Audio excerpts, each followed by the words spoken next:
Como les dije, amados hermanos, hace 4 semanas comenzamos con nuestro estudio, versículo a versículo, de este hermoso Evangelio de Juan. Iniciamos viendo el prólogo que da este Evangelio. Y el día de hoy, hermanos, llegamos al final de este prólogo. El propósito de Juan en su prólogo es que sus lectores tengan desde el principio, amados hermanos, muy claro quién es nuestro Señor Jesucristo. Por eso este prólogo está centrado ¿en qué? En su identidad y en su obra de salvación de nuestro Señor Jesucristo. Y es el tema que va a desarrollar luego, después del versículo 19, a través de todo el Evangelio. Y recordemos, hermanos, rápidamente lo que ya hemos visto en estos primeros 14 versículos. Primero, que Jesús, el Hijo de Dios, es el Dios eterno, la segunda persona de la Trinidad, que es igual a Dios y al mismo tiempo estaba con Dios, con una íntima comunión con Dios. Segundo, vimos también que Jesús además es el creador de todas las cosas. Él es el agente de la creación, hermanos. Además, hermanos, vimos que nada fue hecho sin Él. Además, también hemos visto que Él es la fuente de vida, la luz que todos los hombres necesitan, hermanos. Vimos también que esa luz vino a este mundo para alumbrar nuestro pecado y así poder salvarnos, hermanos.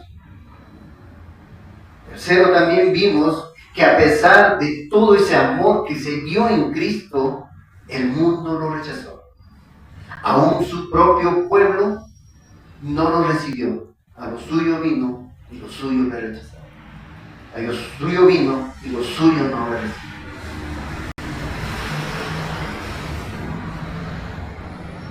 Cuarto, pero a pesar de ese rechazo terrible, amados hermanos, a causa del pecado, a causa de estar en tinieblas, por la sola gracia de Dios hubo personas que creyeron en su nombre, y eso, y solamente a ellos, hermanos, les dio ¿qué? La potestad de ser llamados hijos de Dios. Para esas personas la salvación no llegó con ningún esfuerzo humano, hermanos, y eso es lo mismo. Para nosotros alcanzar el Evangelio, alcanzar la salvación, no fue por nuestros esfuerzos, solamente fue por su soberana gracia que descendió de Dios, hermanos. Quinto, que Jesús, siendo todo en sí mismo, lo dejó todo, hermanos, para venir a salvarnos y regalarnos todo lo que Él tenía. Aquel Verbo eterno que se hizo carne para salvarnos, hermanos. El Hijo de Dios tomó para sí una naturaleza humana, hermanos. Tomó esa naturaleza para poder ser nuestro sustituto en la cruz del Calvario. El castigo que nosotros merecíamos, Él la pagó. De manera entonces que ahora Jesucristo no solo es Dios, sino Él es también Dios hombre. 100% Dios, 100% hombre. Dos naturalezas que están perfectamente unidas en una sola persona, en Jesucristo. Y vimos también de la misma manera, así como Jehová en el Antiguo Testamento, Él habitó en tabernáculo en medio de su pueblo en el desierto. Ahora ese mismo Dios había venido a habitar en medio de su pueblo, pero de una manera más personal. De una manera más personal en Jesucristo, hermanos. Por eso, Jesucristo es 100% Dios, 100%.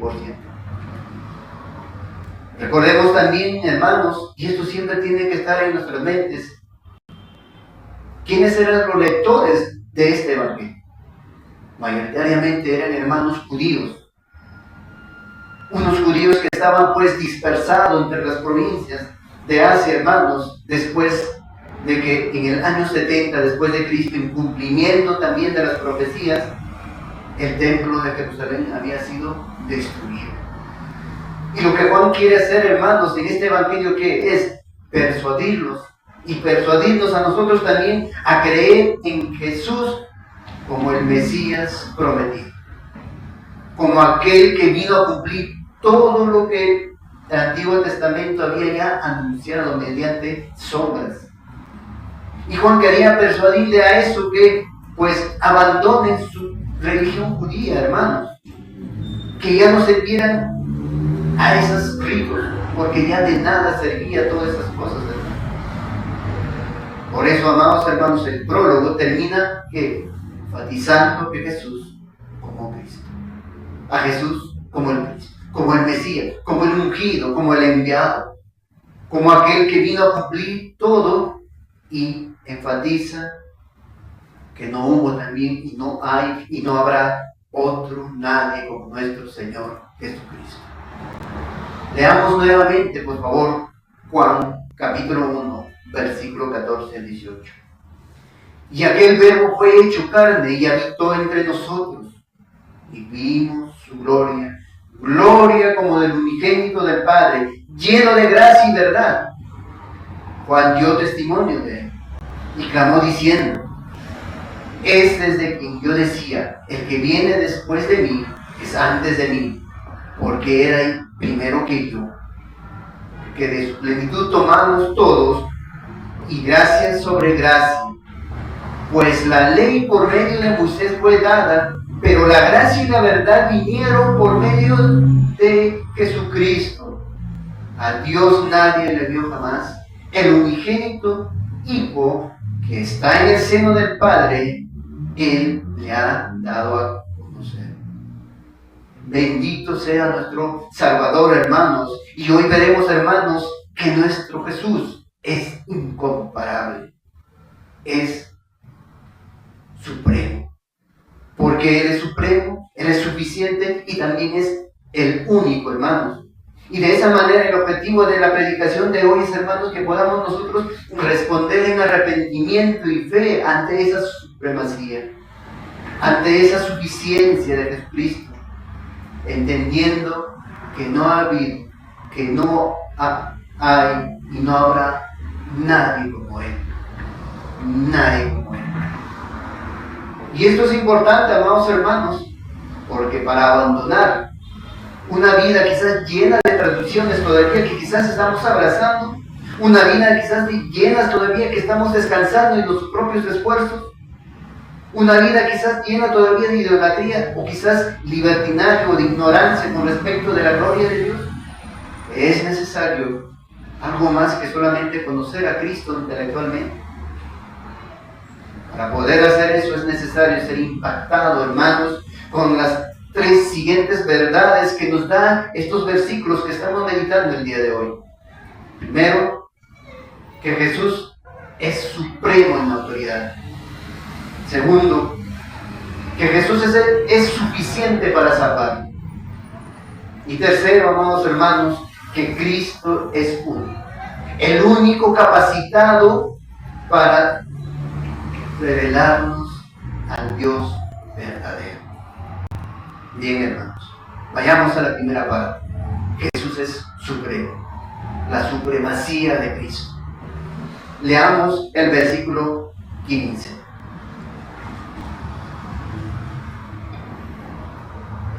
Juan dio testimonio de él y clamó diciendo: este es de quien yo decía, el que viene después de mí es antes de mí, porque era primero que yo. Juan el apóstol, amados hermanos, está dejando claro que Jesús no es cualquier hombre, sino que Él es Dios hombre. Pero Juan, como buen judío, eso también tenemos que tener presente, hermanos. ¿Quién era Juan? ¿De qué nacionalidad era Juan? Por eso, como Juan, como buen judío, hermanos, sabe que toda palabra debe ser confirmada por boca de 2 o 3 testigos. Y por eso que cita las palabras de Juan el Bautista, a quienes los judíos pues lo respetaban, porque lo tenían como profeta, aunque no todos. Lo tenían como profeta, como un buen hombre. Por eso que Juan toma como testigo también de que Jesús realmente pues era el Dios hombre, hermanos. El ministerio de Juan el Bautista, era incluso reconocido aún más allá de los límites del pueblo de Jerusalén. Aún cuando ya después de su muerte era conocido, hermanos, y eso lo vemos, por ejemplo, en Hechos capítulo 19, versículo 1 en adelante. Dice: aconteció que entre tanto que Apolos estaba en Corinto, Pablo, después de recorrer las regiones superiores, vino a Éfeso, y hallando a ciertos discípulos les dijo: ¿recibisteis el Espíritu Santo cuando creísteis? Y ellos dijeron: ni siquiera hemos oído si hay Espíritu Santo. Entonces dijo: ¿en qué pues fuisteis bautizados? Ellos dijeron: en el bautismo de Juan. Entonces, hermanos, Juan el apóstol usa como testigo para mostrar que Jesús era el Cristo, el Mesías, el ungido de Dios. Juan dio testimonio de él, de Jesús. En el original, amados hermanos, esta parte del versículo 15 dice, y está en presente, hermanos. En el original dice: Juan da testimonio de él. Y eso es más diciente, hermanos. Como si Juan todavía siguiera testificando acerca de Cristo, hermanos. Como si tu testimonio todavía siguiera vivo. Por supuesto, por la palabra, hermanos. Es un testigo fiel del Señor. Dice, como vemos en el versículo 15, Juan no solamente dio testimonio, sino dice que clamó, levantó la voz, hermanos. Él habló en voz alta y dijo muy claro y fuerte, hermanos, cuando vio a Jesús por primera vez: este es de quien yo decía. Juan el Bautista era un profeta muy particular, y hay algo que distingue, hermanos, de otros profetas, hermanos. Que mientras los otros profetas decían o hablaban de la venida de Cristo, anunciaban la venida de Cristo, Juan el Bautista tuvo la oportunidad de decir: este es el Mesías, el Cordero de Dios que quita el pecado del mundo.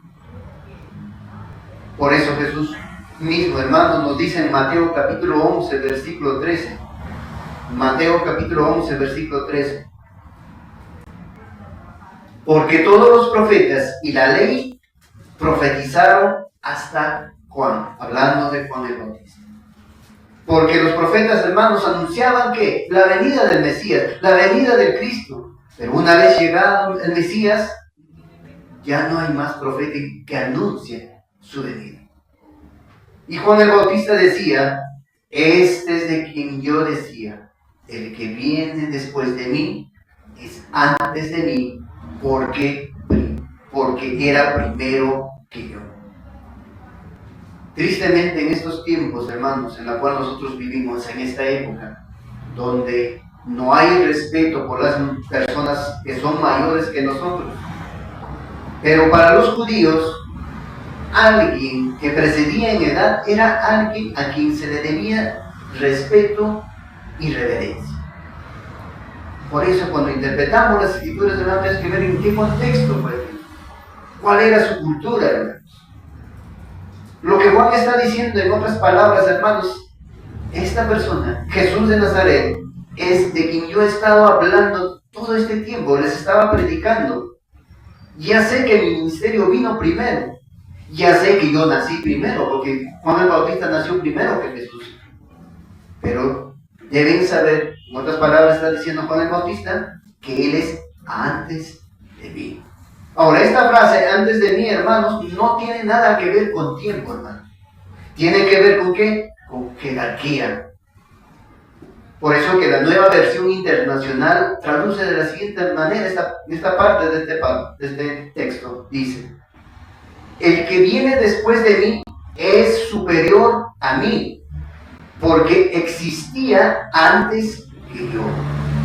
Entonces lo que Juan anuncia es que este Mesías sería un hombre, sí, pero un hombre más poderoso que él, superior a él.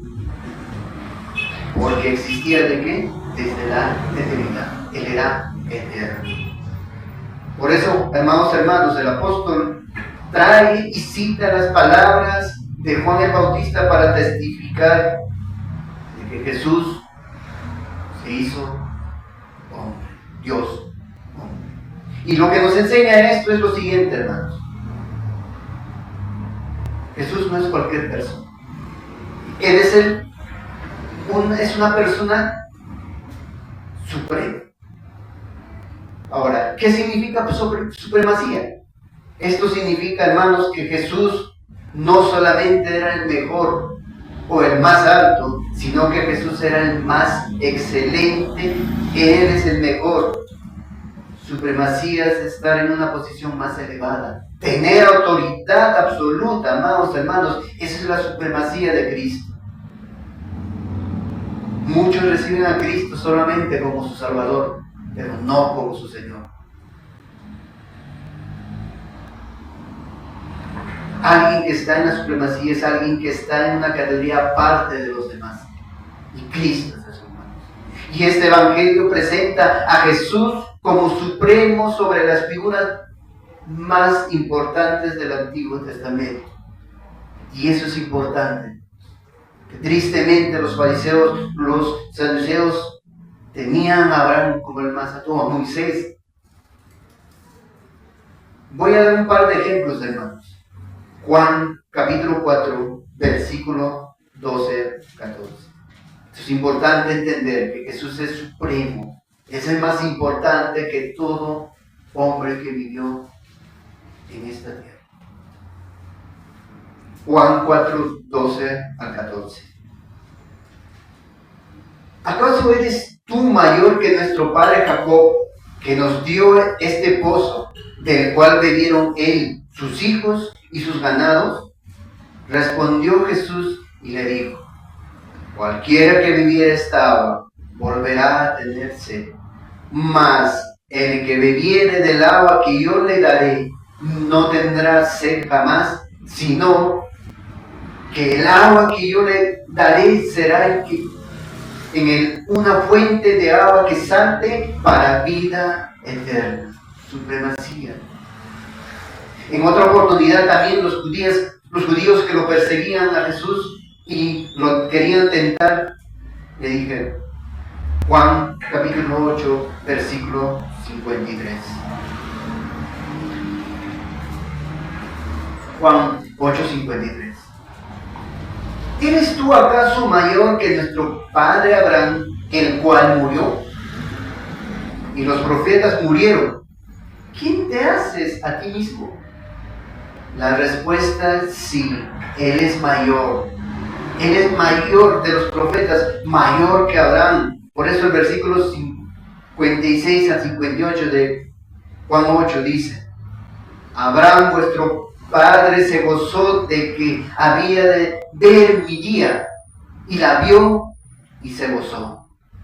Entonces dijeron los judíos: ¿aún no tienes 50 años y has visto a Abraham? Jesús le dijo: de cierto os digo, con toda verdad les digo, antes que Abraham fuese, yo soy. Entonces, hermanos, lo que vemos ahora es que Jesús es mayor que Juan el Bautista. Juan el Bautista ha estado entonces todo su ministerio predicando contra el pecado, exponiendo el pecado a todos sus oyentes, pero cuando Jesús llega, él mismo es humillado hasta lo más bajo. Y lo que dijo Juan el Bautista es muy importante, porque él no era cualquier persona, era el profeta en estos tiempos, el único que había venido a presentar a Cristo, al Mesías, al ungido de Dios. Era un gran profeta, era una persona también piadosa, hermanos, era un hombre valiente, era un predicador fiel. Pero cuando aparece nuestro Señor Jesucristo, dice Juan capítulo 1, versículo 27. Este es el que viene después de mí. Él es el que es antes de mí, lo cual yo no soy digno de desatar la correa de su calzado. Sabía cuál era su condición, hermano. Él era el Señor, Cristo era supremo. Juan 3:30 también dice, es necesario que Él crezca, pero que yo,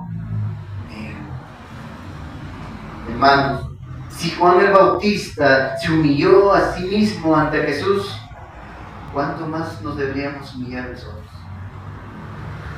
¿Quieres saber cómo te encuentras espiritualmente? Pregunta. ¿Cómo te ves en comparación de nuestro Señor Jesucristo? ¿Te ves quizás como Juan humillado por su supremacía, pero al mismo tiempo tienes el gozo de saber que Él es una persona suprema y tú no? ¿Has llegado a estar así delante de tu Señor? ¿O solamente has abrazado como tu Salvador, pero no como tu Señor? Cuidado. Recuerden, hermanos, que ser cristiano es ver en Jesucristo la gloria de Dios. Y eso significa que debemos tratarle como Señor. El gran problema de la iglesia evangélica moderna, hermanos, es que tristemente ha olvidado de creer en su supremacía, de creer en su señorío de Cristo. Y se han olvidado que creer en su supremacía, creer en su señorío es un requisito para poder salvo. No puedes abrazar nada más como Salvador y no como tu Señor, no. Somos salvos por gracia mediante la fe, sí. Pero tenemos que abrazarlo como nuestro Señor también, hermano. El Señor nos dice, si me amáis, guardad mis mandamientos. Si has abrazado como tu Señor, obedece sus mandamientos. Si nosotros hiciéramos, hermanos, una encuesta en las iglesias evangélicas del día de hoy, y nosotros le preguntáramos, por ejemplo, ¿cuándo fue la última vez que te humillaste ante Jesús al ver tu pecado y fuiste a Él humillado pidiéndole perdón? ¿O qué fue lo último que renunciaste para obedecerle a Él y no a los hombres? Quizás las respuestas serían realmente tristes, alarmantes, hermanos. Hay una cantidad de personas, incluyendo jóvenes, que asisten a las iglesias evangélicas y nunca han sido convencidos de pecados. Solamente porque han nacido en una familia cristiana, tienen el derecho de ¿qué? De ser cristianos. Ni siquiera han sido convencidos de que son pecadores, que tienen que arrepentirse de sus pecados. Y nunca han sido humillados, o no corrieron a Dios en humillación. Nunca han visto que son indignos de sus favores. Y eso es importante entender, hermano. Porque para ser salvos, el primer paso es arrepentirnos de nuestros pecados, de ver de nuestra inmundicia, hermanos, para ahora sí poder ver a Cristo como nuestro Salvador. No solamente como nuestro Salvador, como nuestro Señor. Pero si hay un verdadero arrepentimiento de pecado, eso haremos. Pero si no hay un verdadero convencimiento de pecado, entonces ¿de qué nos va a salvar Cristo? Si no te ves pecador, solamente con la condenación eterna por causa de tu pecado, ¿de qué? ¿Cristo de qué te va a salvar?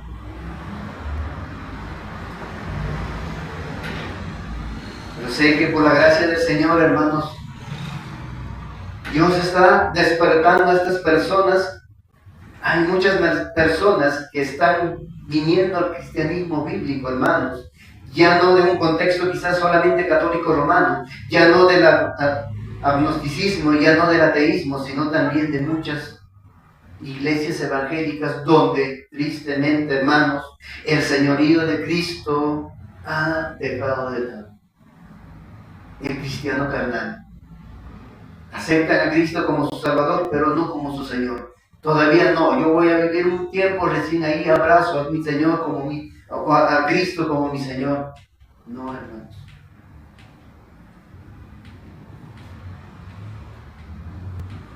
Tristemente en esas iglesias, hermanos, han dejado de lado el señorío de Cristo, donde solo que pues se predica su amor, pero nunca su verdad, nunca su justicia, nunca su santidad.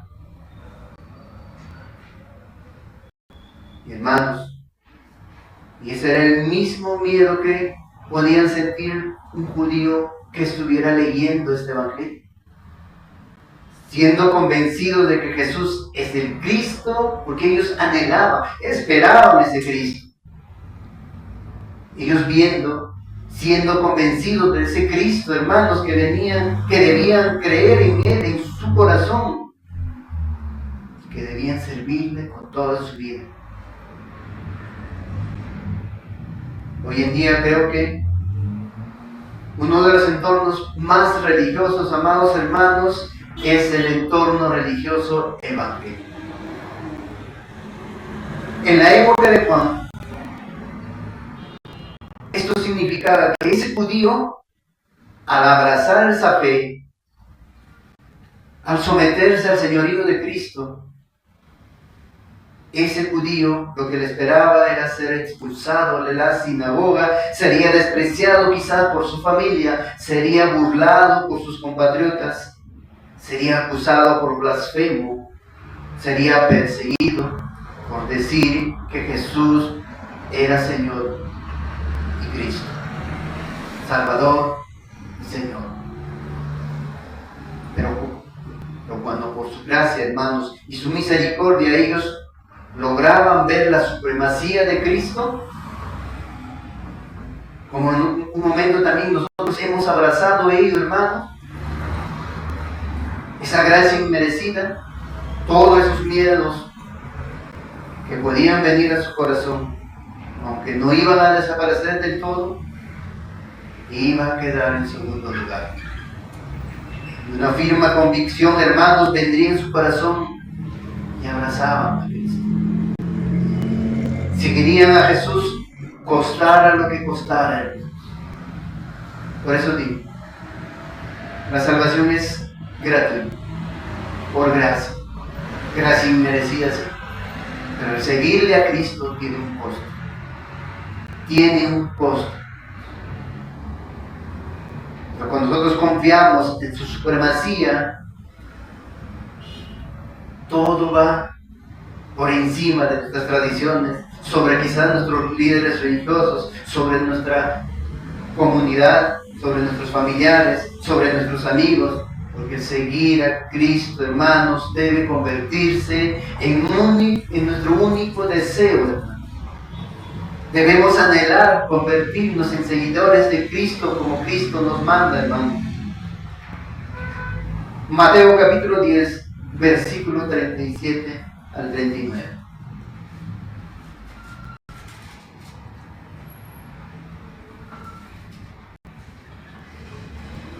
Mateo 10, 37 al 39. El que ama a padre o madre más que a mí, no es digno de mí. El que ama a hijo o hija más que a mí, no es digno de mí. Y el que no toma su cruz y sigue en pos de mí, no es digno de mí. El que haya su vida, la perderá. Y el que pierda su vida por causa de mí, la hallará.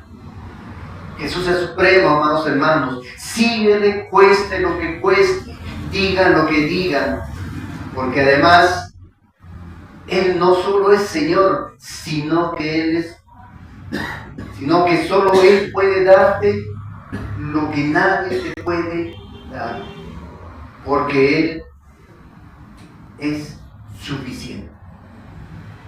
Leamos por favor Juan capítulo 1, leamos el versículo 14 y luego el versículo 16, 17.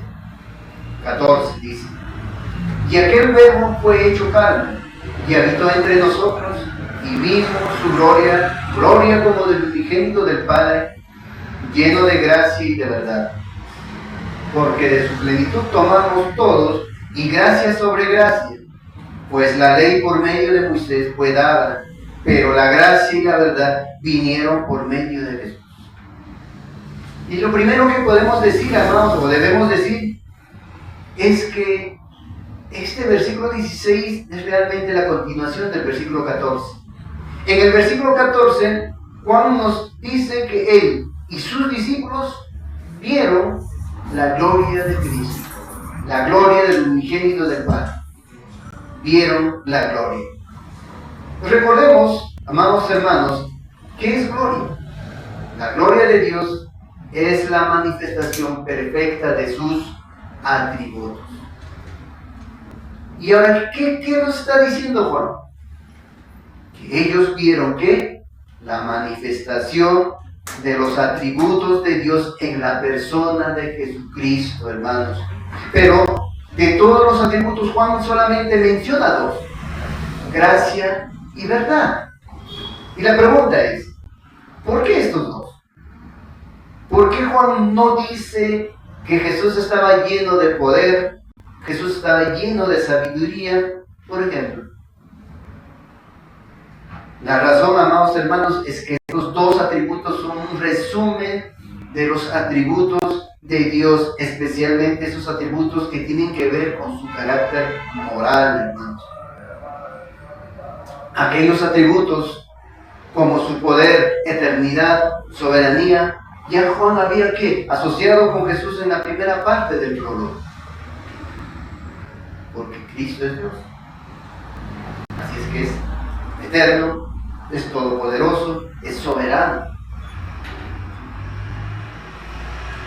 Pero además de estos atributos, hermanos, nos recuerda a lo que Dios dijo de sí mismo cuando se mostró parte de su gloria a Moisés. Vayan buscando, por favor, Éxodo capítulo 34, versículos de 6 y 7.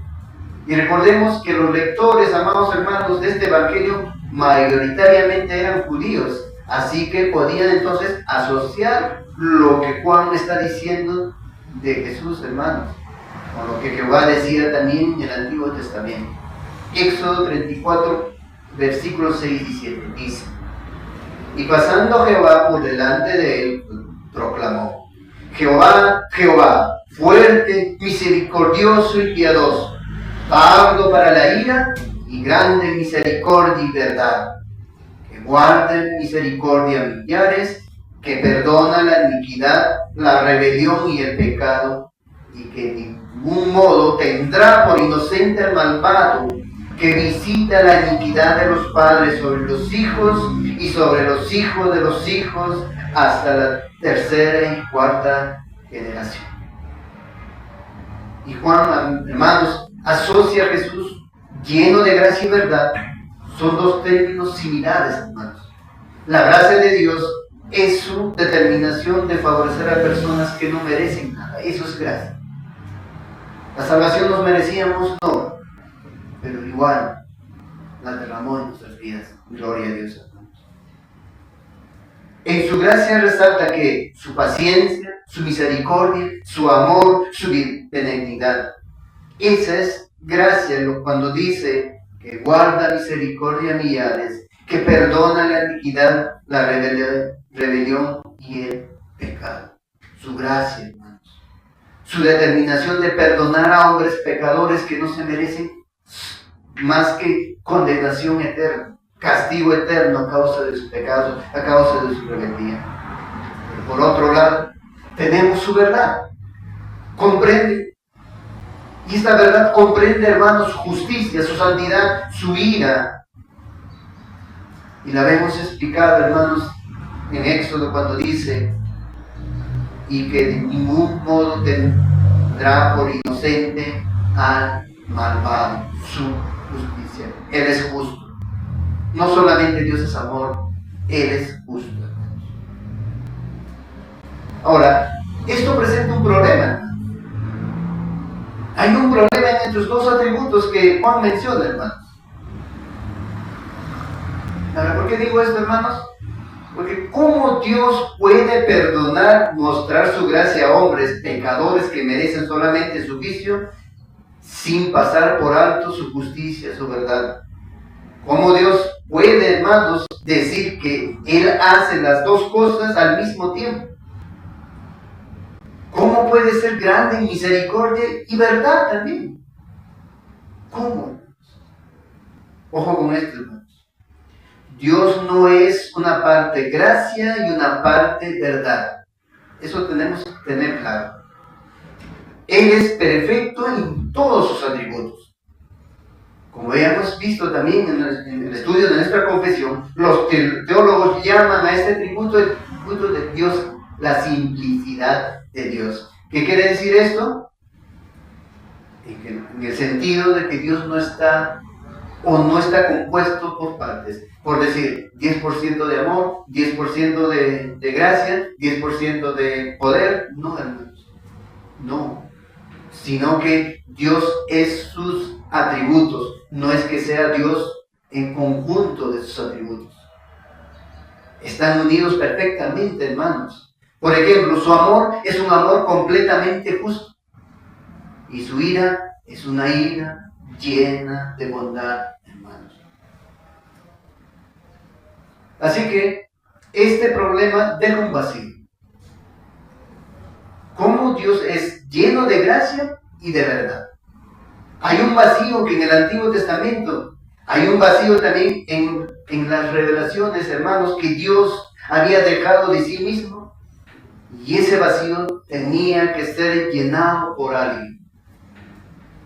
Pero ningún hombre, ningún ángel, ninguna ceremonia, ningún rito había podido llenarlo. No ha podido llenar ese vacío, hermanos. Por eso que Juan el apóstol está enfatizando que ese vacío ya no existe, porque Jesús de su plenitud lo llenó. Por eso en el versículo 16 dice, porque de su plenitud tomamos todos, y gracia sobre gracia. En el original, hermanos, cuando se interpreta esta parte, se dice, porque de su plenitud tomamos todos nosotros. O sea, ¿quiénes? Los creyentes. Ahora, ¿cuál es el vacío que había entre la gracia y la verdad de Dios? Vuelvo a repetir, porque de su plenitud tomamos todos, y gracia sobre gracia. Plenitud, hermanos, significa que no nos falta nada, que lo cubre todo. O sea, es contrario a vacío. Y lo que esto nos apunta es que es en la suficiencia de Cristo. Cristo lo llena todo, hermanos. Alguien suficiente es alguien que está adecuado totalmente para una tarea, alguien que es completo. Y ese es nuestro Señor. La palabra plenitud en el versículo 16, que está asociada también con la palabra lleno en el versículo 14, hermanos. Jesús está lleno de gracia y verdad, y esa es la llenura, hermanos, de esa plenitud, hermanos, que todos nosotros los que creyeron en Él han podido recibir gracia sobre gracia. Es de esa llenura, hermanos, que hemos sido o hemos recibido el favor inmerecido de Dios, hermanos. Y ahora, ¿qué quiere decir Juan con que hemos recibido gracia sobre gracia? Y en esta parte hay mucho debate sobre esta frase, hermanos. Hay varias interpretaciones. La más común de ellas es que de esa plenitud de Cristo nosotros recibimos una gracia tras otra gracia. Muchos toman de esta manera, como si la ola de la gracia viene sobre otra ola de la gracia. Que cuando la gracia se está acabando, viene otra gracia. Pero esa gracia, ¿para qué? Para sostenernos y, hermanos, podemos abrazar esa manera de interpretar, que eso es lo que disfrutamos diariamente. El Señor derrama su gracia. gracia sobre gracia. Estoy de acuerdo, porque es una realidad, hermanos, que la gracia de Cristo es constante, es inagotable, hermanos, pero no es lo que Juan nos quiere decir. Eso es cierto, sí, pero no es lo que Juan nos está diciendo aquí, hermanos. La preposición sobre se traduce naturalmente como en lugar de o en reemplazo de. Y eso sí que es el punto en que Juan, hermanos, quiere dejarnos claro. Que la suficiencia de Jesús hemos recibido una gracia nueva que reemplaza la gracia anterior. Ahorita van a entender, hermanos. Pero ahora, ¿cómo sabemos que esa gracia, o esa es la manera de interpretación? Cuando leemos el versículo 17, y es una explicación, hermanos, del versículo 16, hemos recibido una gracia que reemplaza a otra gracia. ¿Por qué?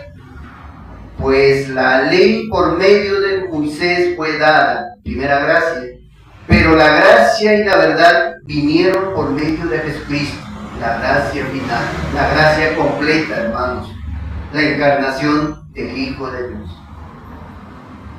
Juan entonces está explicando que la gracia de Dios ya había sido revelado en el Antiguo Testamento, porque por gracia todos somos salvados. Aún los hombres del Antiguo Testamento, los creyentes del Antiguo Testamento fueron salvados por gracia. Y esto, hermanos, es lo más parecido a lo que iba a llenar ese vacío entre la gracia y la verdad de Dios. ¿Cuál fue? El sistema de sacrificios que estableció en la ley de Moisés, y es lo que llamamos ley ceremonial. Lo que mostraban estas ceremonias era que, hermanos, que de una manera contundente de que para que Dios mostrara su favor, para que mostrara su gracia, alguien tenía que morir. Los creyentes del Antiguo Testamento, creyendo en esa promesa de alguien iba a morir por sus pecados, fueron salvados. Por eso es por gracia, mediante la fe también, la salvación, tanto Antiguo Testamento y Nuevo Testamento. Para que haya perdón de pecados, un inocente debía morir. Y ese es el caso. ¿Y qué moría? Unos animales. Pero esos animales eran insuficientes, hermanos, para llenar ese vacío completamente. ¿Por qué? Porque ese sistema era una gracia, pero era una gracia que estaba en sombras de aquel que iba a venir, que lo iba a llenar todo, hermanos. ¿Quién? Nuestro Señor Jesucristo. No podía ser un animal, hermanos. Tenía que ser un hombre. Pero no podía ser cualquier hombre. Tenía que ser lleno de gracia y verdad.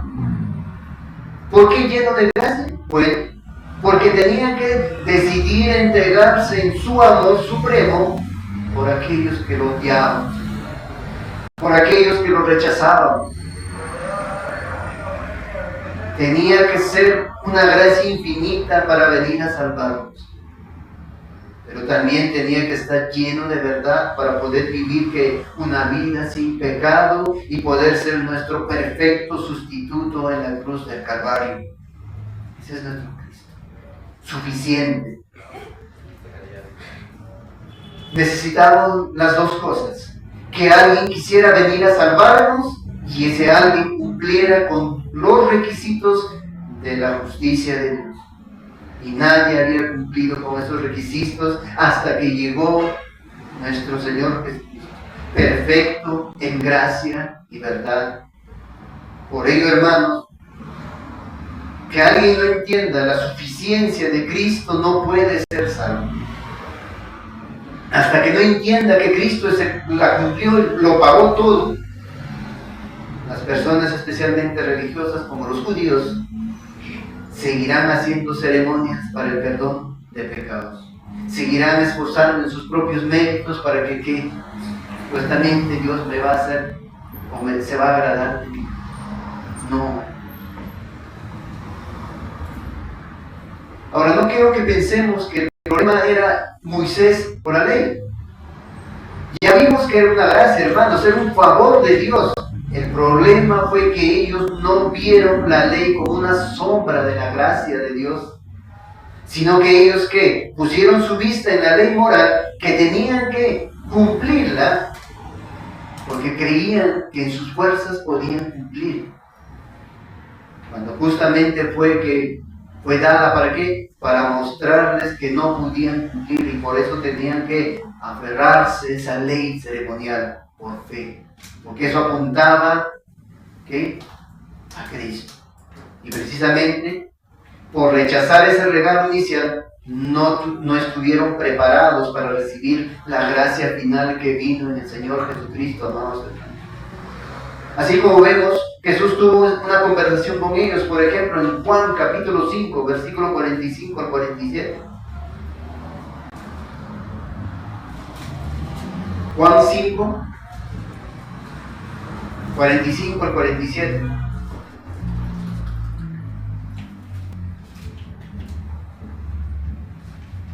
Dice, no penséis que yo voy a acusaros delante del Padre.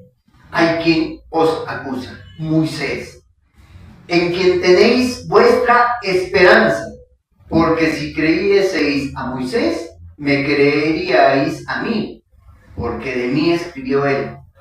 Pero si no creéis a sus escritos, ¿cómo creeréis a mis palabras? ¿Qué les está diciendo, Pablo? Moisés les dio la sombra, pero Jesús es la realidad.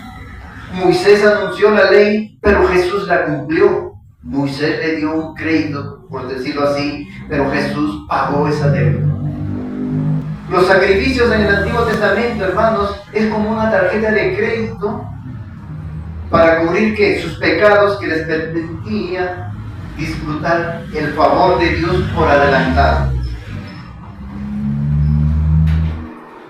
Pero debajo de esa deuda, hermanos, que ningún animal podía pagar, Cristo pagó toda la deuda que tenía. ¿Y cómo la pagó, hermanos? La pagó con su muerte en la cruz del Calvario, siendo su muerte la manifestación final de la gracia de Dios. Fue así, hermanos, que llenó ese vacío. Fue así como trajo armonía entre la gracia y la verdad de Dios, hermanos, derramando su vida hasta la muerte, el justo por los injustos, para que de su plenitud recibamos mayor gracia que todo, hermanos. Nuestro Señor Jesucristo, la misericordia y la verdad se encuentran, la justicia y la paz se abrazan, hermanos, y ese es el objetivo de este evangelio. Es para lo que Juan escribió este evangelio. Es para mostrarles que Jesús es el cumplimiento de los simbolismos de todo el Antiguo Testamento. Por eso cuando nosotros vayamos avanzando, cuando vayamos más meditando en los otros capítulos, vamos a ver todas las analogías que hace Juan, va haciendo desde el Antiguo Testamento. Él va a hablar, por ejemplo, que Jesús es el verdadero templo. Él es el verdadero pan que descendió del cielo, hermanos. Él es la serpiente que se levantó en el desierto. Él es el buen pastor. Él es la vid verdadera. Su tumba es el verdadero altar de los sacrificios. Él es el Cordero de Dios que quita el pecado. Así por todo el Evangelio, el apóstol Juan, hermanos, va a hacer ver, nos va a hacer entender que Jesús es el cumplimiento de todo lo revelado en el Antiguo Testamento. Ahora, hermanos, ¿qué podemos aprender nosotros de todo esto? ¿Qué podemos aprender de la suficiencia de Cristo y el error de los judíos en la época de Juan? Al igual que en su época, hoy en día hay personas que siguen teniendo esperanza en Moisés, aunque no tengan ni idea de quién es Moisés. Muchos siguen descansando en que son buenas personas y que pueden cumplir la ley moral de Dios. Hay una frase, hermanos, en estos tiempos que quizás ustedes también han escuchado, dicen: la verdadera religión es ser buena persona. Eso en sí mismo no es incorrecto. Pero el único problema, hermanos, es que ninguno de nosotros somos buena persona, hermanos. Somos malas personas y que necesitamos de un redentor, necesitamos de Salvador. Pero cuando las personas usan esta frase, ¿qué es lo que realmente están diciendo, hermanos? Cuando dicen la verdadera religión es ser buena persona, están diciendo tienen que ser buenas personas como yo. Si tan solo el mundo fuera tan bueno como yo, todo iría bien. Eso se escucha, hermano. Ese es el espíritu que reina hoy en día, hermanos. Yo soy bueno, yo no necesito de ser salvado, no necesito de Jesús, no necesito de su sacrificio, yo soy suficiente. Con mis obras yo me voy a ganar el favor del Señor, como decían los fariseos. Qué mentira más terrible, hermanos. Esa mentira lleva a las personas a despreciar el regalo de una salvación tan grande, de una salvación suficiente para todo aquel que cree. Pero para creer hay que reconocer que estamos vacíos, hermanos, porque una persona llena de sus virtudes, llena de sus buenas obras, nunca podrá o nunca recibirá a Cristo para que sea llenado con su plenitud. Pero con todo y lo terrible que es esto, hermanos, hay algo mucho más terrible, hermanos.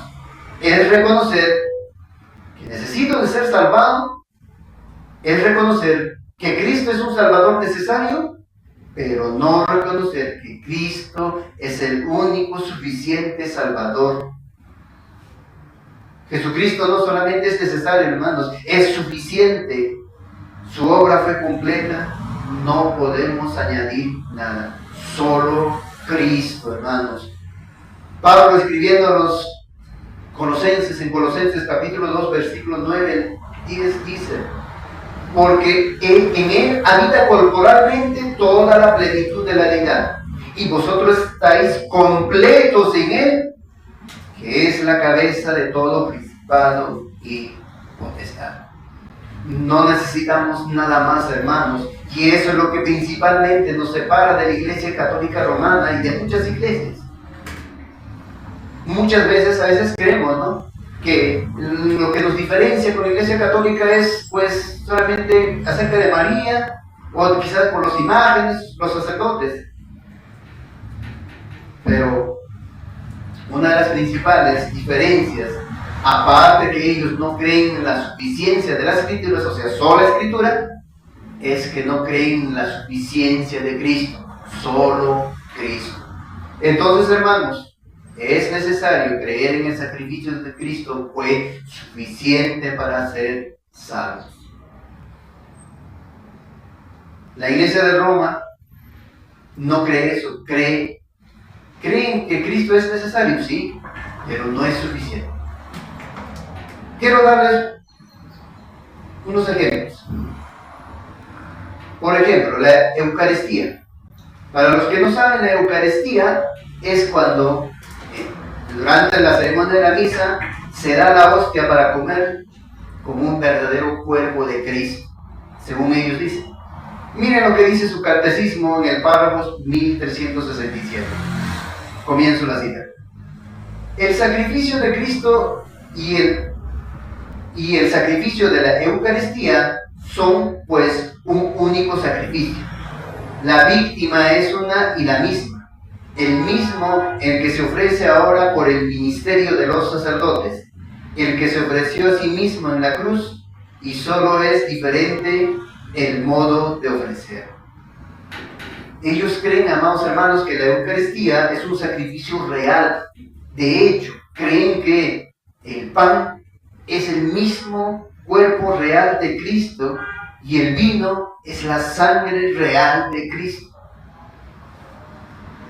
La transustanciación.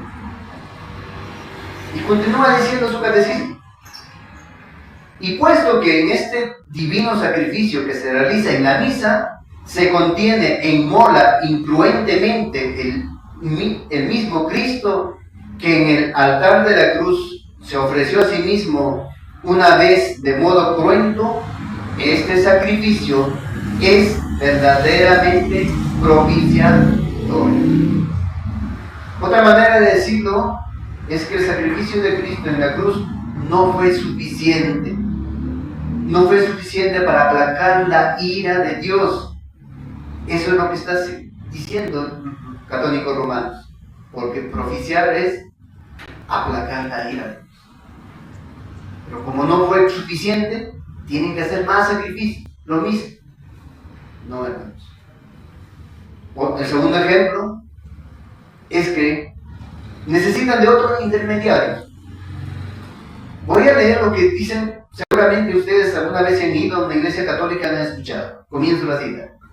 Yo confieso ante Dios Todopoderoso y ante ustedes, hermanos, que he pecado mucho en pensamiento, palabras, obras y omisión, por mi culpa, por mi gran culpa.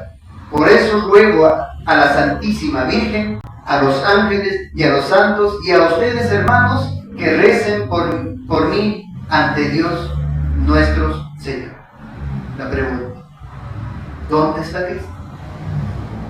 ¿Dónde está aquel que está lleno de gracia, que lo pagó todo, hermanos? ¿Dónde está ese Dios delante de nuestro Dios y Padre intercediendo por nosotros?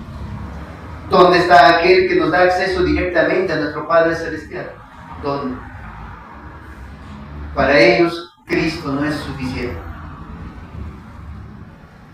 Tercer ejemplo que traigo en cuanto a la doctrina de la salvación de los católicos.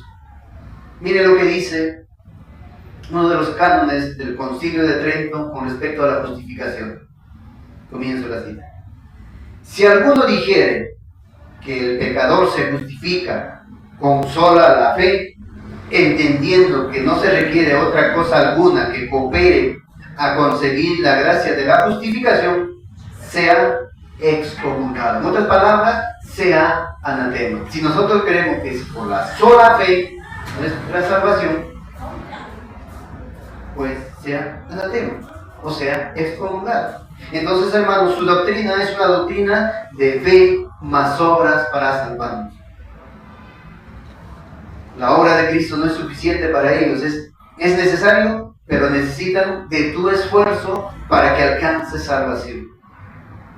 Pero el único esfuerzo que tú necesitas, el único para salvarte, es el esfuerzo y la obra de nuestro Señor Cristo que hizo a favor nuestro.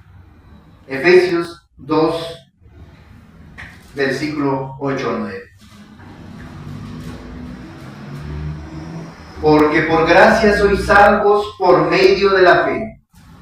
Y esto no de vosotros, pues es don de Dios, no por obras, para que nadie se gloríe. Si tú en algún momento has creído como los católicos romanos, el llamado que te hace Dios a través de su palabra es que te rindas a la suficiencia de Cristo, que renuncies a cualquier intento de llenar que solo Él puede llenar. Ese vacío no lo puedes llenar por tus buenas obras. Él lo pagó todo. Y no creer en su suficiencia es una ofensa a su gracia, hermanos. Es una ofensa a su verdad. Es una ofensa a su vida entregada para salvar. Cristo el 99% y yo el 1%. No. Cristo es todo. Es suficiente para ser salvado. Creer que necesitas hacer algo para salvarte te va a llevar directamente a la condenación. Y cuando tengas que dar cuentas a Dios por tus pecados, sin estar totalmente aferrado a Cristo, a su suficiencia, lo que mereces solamente es condenación. Pero si por la gracia de Dios logras ver que Él es suficiente, entonces podrás dejar todo el sistema religioso, quizás aún abrazas. Solo al ver su hermosura, hermanos, por encima de todo ritualismo, por encima de todas mis acciones buenas, lo que va a hacer es que vas a tener pleno descanso en Jesús, porque Él lo pagó todo en la cruz del Calvario. Y lo que te va a llevar es también que adorarle a esa su perfecta salvación, en donde también incluye la seguridad de nuestra salvación, porque descansamos en Cristo enteramente, en su suficiencia. Solo Cristo, el grito de la reforma, porque Él es supremo, porque Él es suficiente. Y en tercer lugar, porque Jesús es único.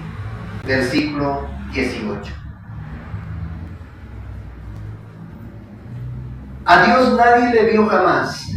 El unigénito Hijo que está en el seno del Padre, Él le ha dado a conocer.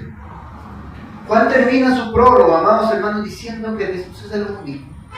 Nadie es como Él, pues a Dios, dice, nadie lo vio jamás, pero el unigénito Hijo le ha dado a conocer. Jesús es Dios revelándonos a Dios. Quizás Moisés estuvo más cerca de ver a Dios, pero vio solamente una parte de su gloria. Solo vio sus espaldas.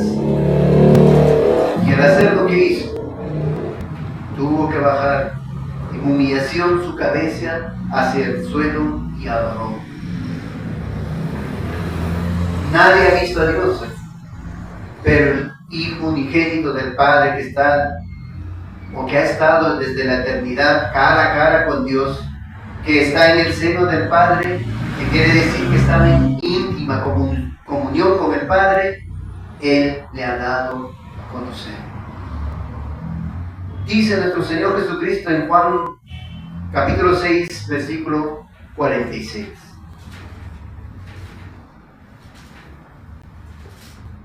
No que alguno haya visto al Padre, sino aquel que vino de Dios, este ha visto al Padre.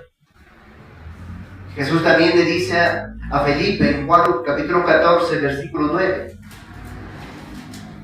Jesús le dijo: tanto tiempo hace que estoy con vosotros y no me has conocido, Felipe.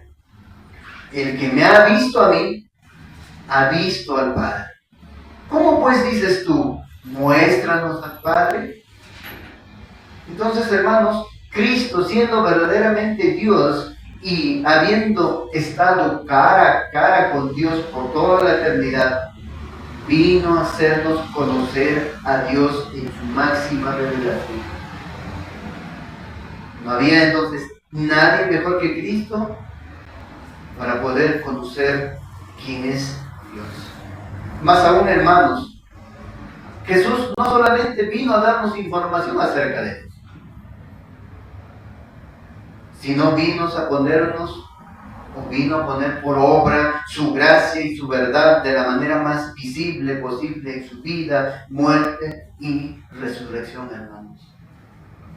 Y Juan y los apóstoles miraron esa gloria de Dios,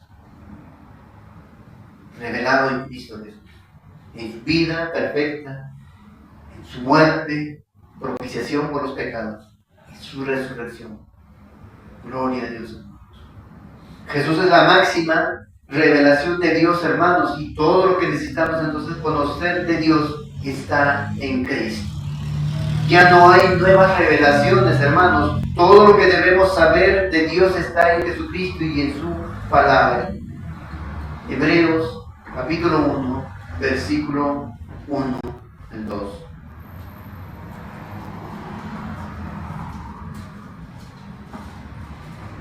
Dios, habiendo hablado muchas veces y de muchas maneras en otro tiempo a los padres por los profetas, en estos postreros días nos ha hablado por el Hijo, a quien constituyó heredero de todo y por quien asimismo hizo el universo. Hermanos y hermanas, todos los que hemos creído en Él, los que nos hemos escondido en Él, si estamos completos en Él, estamos completos en Él. Si hemos puesto toda nuestra esperanza en Él, ya hemos recibido la mayor o el mayor regalo de todos, hermanos. Hemos recibido la gracia final de Dios. En Cristo somos ricos, hermanos. Pues hemos recibido el perdón de nuestros pecados. La plenitud de Cristo está en nosotros por su Santo Espíritu. Tenemos suficiente razón entonces para estar con gozo a pesar de las dificultades, hermanos. Tenemos suficientes razones para estar agradecidos con Dios, hermanos. Y debemos buscar obedecer día tras día. Si amáis, guardad mis mandamientos. Pero guardar los mandamientos ahora ya no es ¿para qué? Para que nos salvemos. El guardar sus mandamientos ya no es para que Dios se agrade más de nosotros y nos ame más. Con amor eterno te ama. Dios es inmutable, no cambia. No es que al obedecer sus mandamientos Dios está creciendo su amor hacia nosotros. No, hermanos. Sino porque ya somos salvados y ya somos completos en Cristo y lo amamos porque Él nos amó primero. Pero para ti que aún no te has rendido a Jesucristo, recuerda que Jesús es supremo, que no ha habido, no hay ni habrá nadie como Jesucristo, hermano o amigo, amiga, no hay. Él es supremo, Él es suficiente, Él es el único y tienes que responder. ¿Qué vas a hacer ante esa realidad? Tú puedes quedarte igual, viviendo en tu religión, viviendo en tus, supuestamente que eres agradable delante de Dios con tus obras, o te vas a rendir ante sus pies, ante su grandeza, ante su supremacía, ante su suficiencia. La única opción correcta, amigo, amiga, hijo, hija, es que te arrepientes de tus pecados y crees únicamente en Él para salvación.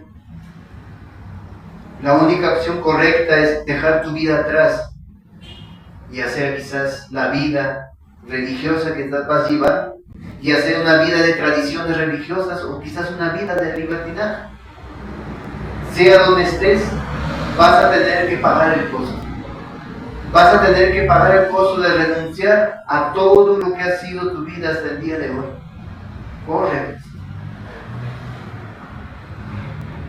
Vas a tener que pagar el costo a sí mismo, como el costo que pues pagaron los judíos en su época de cuando fueron rechazados, fueron perseguidos, fueron muertos.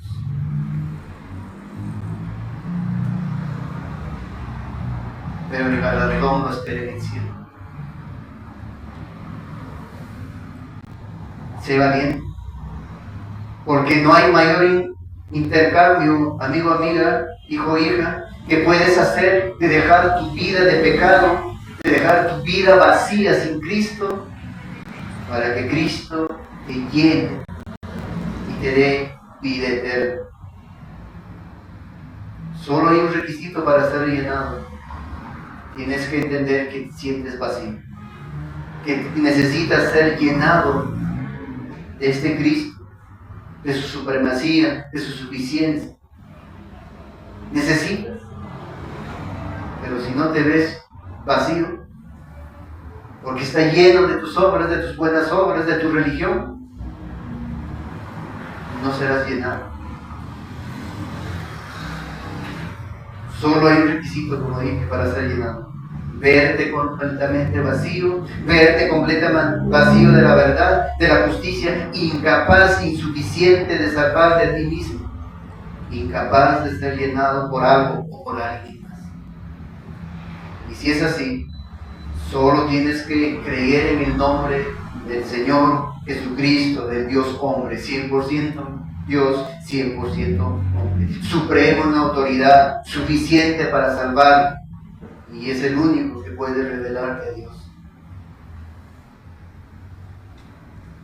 Juan 1:12. Mas a todos los que le recibieron, a los que creen en su nombre, les dio potestad de ser hechos hijos de Dios. Corre a Él en arrepentimiento y pon tu fe en Él, y Él en Él hay perdón de pecados.